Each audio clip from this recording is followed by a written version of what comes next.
అగ్రరాజ్యానికి no entry board పెట్టేశారు అధ్యక్షుడు Donald Trump. 12 దేశాలపై పూర్తి ప్రయాణ నిషేధం, మరో 7 దేశాలపై పాక్షిక ట్రావెల్ బ్యాన్ విధిస్తున్నట్లుగా ప్రకటించారు. ఇందులో చాలా వరకు ముస్లిం మెజారిటీ దేశాలు, ఆఫ్రికన్ కంట్రీలే ఉన్నాయి. ట్రంప్ ప్రధాన శత్రువుగా భావించే ఇరాన్ ఫోర్స్ లిస్టులో ఉండగా, మొన్నటి వరకు అమెరికా సైన్యం పాగా వేసిన ఆఫ్ఘాన్ కూడా బ్లాక్ లిస్టులో చేరింది. అమెరికా అధ్యక్షుడు డొనాల్డ్ ట్రంప్ మరో సంచలన నిర్ణయం తీసుకున్నారు. 12 దేశాల పౌరులపై ట్రావెల్ బ్యాన్ విధిస్తూ ఉత్తర్వులపై సంతకాలు చేశారు. మరో 7 దేశాలపై పాక్షిక ప్రయాణ నిషేధం విధించారు. ఈ ఆర్డర్స్ జూన్ 9 నుంచి అమల్లోకి వస్తాయని వైట్ హౌస్ అధికారులు వెల్లడించారు. Iran, Afghanistan, Yemen, Myanmar, Chad, Congo Republic, Equatorial Guinea, Eritrea, Haiti, Libya, Somalia, Sudan దేశాలపై ట్రంప్ నిషేధం విధించారు. పాక్షికంగా నిషేధం విధించిన మరో 7 దేశాల జాబితాలో Burundi, Cuba, Laos, Sierra Leone, Togo, Turkmenistan, Venezuela ఉన్నాయి. దేశ భద్రతను, అమెరికా పౌరుల ప్రయోజనాలను కాపాడ్డానికోసమే ఈ నిర్ణయం తీసుకోవలసి వచ్చిందని పేర్కొన్నారు ట్రంప్. కొలరాడోలోని బౌల్డర్లో ఇటీవల ఉగ్రదాడి జరిగింది. సరైన పత్రాలు లేని విదేశీ పౌరులు అమెరికాలో ఉండడం కారణంగానే అలాంటి ఘటనలు జరుగుతున్నాయనేది ట్రంప్ వాదన. ఈ నేపథ్యంలోనే ట్రావెల్ బ్యాన్ విధిస్తూ ఆయన నిర్ణయం తీసుకున్నారు.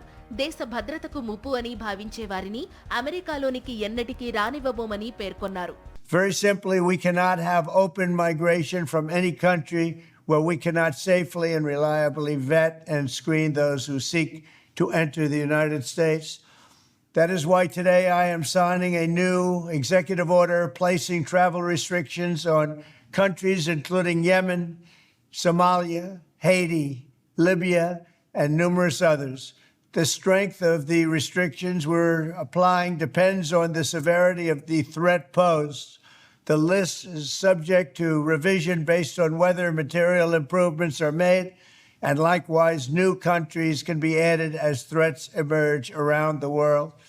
But we will not allow people to enter our country who wish to do us harm, and nothing will stop us from keeping America safe. దేశాలపై ట్రంప్ ట్రావెల్ బ్యాన్ విధించడం ఇదే తొలిసారి కాదు. ఆయన తొలిసారి అధ్యక్షుడిగా ఉన్న సమయంలోనూ ఇలాంటి నిర్ణయం తీసుకున్నారు.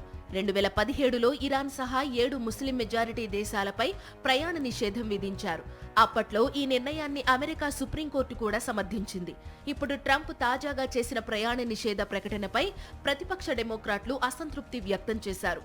ఇది అమెరికాను ఏకాకిని చేస్తుందన్నారు. కాగా ప్రయాణ నిషేధం విధించినప్పటికీ ఆయా దేశాల్లో కొందరికి మినహాయింపు ఇచ్చింది ట్రంప్ యంత్రాంగం.